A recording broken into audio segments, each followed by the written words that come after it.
This tribute to TV's favorite franchise is an exhilarating hunt for the paranormal, Ghosthunter 2003. Ghosthunter from Sony Europe is a unique type of third-person action game. A quick look at what it has to offer reveals a rather straightforward action game with attractive visuals, a shallow, primitive fighting system, and far too many linear and tedious puzzles for its own good. However, upon closer inspection, the game shows considerably more than what you might expect.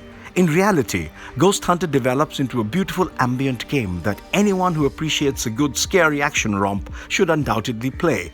Because of its stunning graphics engine, superb use of voice talent, and its well-told plot. Ghosthunter is a 2003 third-person shooter action game for the PlayStation 2. Developed by SCE Cambridge Studio. It was published in Europe by SCEE in December 2003, in North America by Namco in August 2004, and in Japan by Electronic Arts Victor in September 2004. The game is based primarily on ghost hunting and follows the story of a rookie detective from Detroit. Before we go into our explanation, we have a very small request. If you like our content, please support us by subscribing to our channel. This is a small click for you, but for us, it means a lot. Thank you. Let's begin.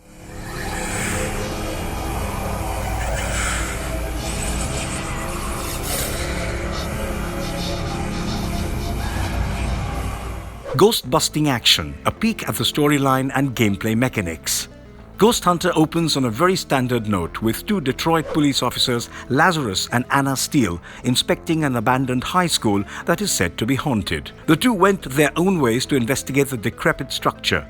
Lazarus soon discovers an odd collection of ghost-busting devices in the basement. Before Laz gets a chance to find out what all of the technology accomplishes, he mistakenly presses the wrong button, releasing all of the spirits that had been confined in the apparatus. Things get out of hand when Hawksmoor, a particularly malevolent ghost, abducts Anna. Lazarus's mission is simple: locate and retrieve Anna Steele, as well as capture all of the spirits that are unintentionally released. From the start, it's evident that Ghosthunter was heavily influenced by the popular Ghostbusters films franchise. For example, one of your weapons of the trade is a bizarre gadget that uses spectral energy to lasso a ghost, as well as a ghost grenade to imprison the fallen spirits, and eventually contain them in that wacky array that resembles a bigger version of the old Ghostbusters containment unit.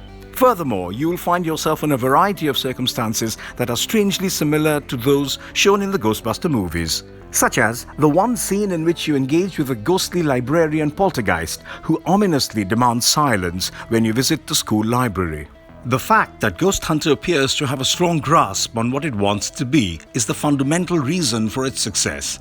It recognizes that it isn't terrifying enough to really belong to the survival horror genre, but it is also much too unsettling to be dismissed as merely an action game.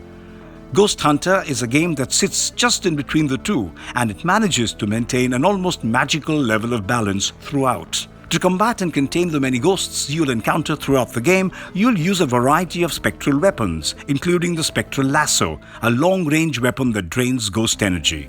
The pulse rifle, which is used to blast ghosts from close to mid-range distances, and the sniper rifle, a long-range spectral firearm that can take out ghosts with a single shot to the head. The 9mm pistol, 12-gauge shotgun, and heavy-duty grenade launcher are some real-world weaponry that may also be used to weaken spirits. While the locales in Ghosthunter are varied, the goals you'll be required to complete in them mostly follow the age-old combat puzzle format that Resident Evil and games like that brazenly employ. The game may sometimes toss you a riddle or break up the monotony of its mostly conventional run-and-gun gameplay, but these are far from tough or even fascinating. There will be what the game refers to as astral points on the ground in certain areas. If you stand on top of these glowing circular patterns and press the X button, you can summon Astral, a spirit form, and control her through the current environment, going places and doing things that you couldn't do while controlling the human Lazarus. Ghosthunter is unquestionably one of the better-looking PS2 titles available. The settings are densely packed with detail and flavor. The graphics engine manages to retain a virtually lifelike draw distance while pushing these ultra-detailed locations and very photorealistic character models at a constant 30 to 60 frames per second clip. Little details like the spooky sunset haze surrounding the ghost town environment and the dark, utterly uneasy aesthetics of a haunted mansion are all really well designed and set the mood beautifully.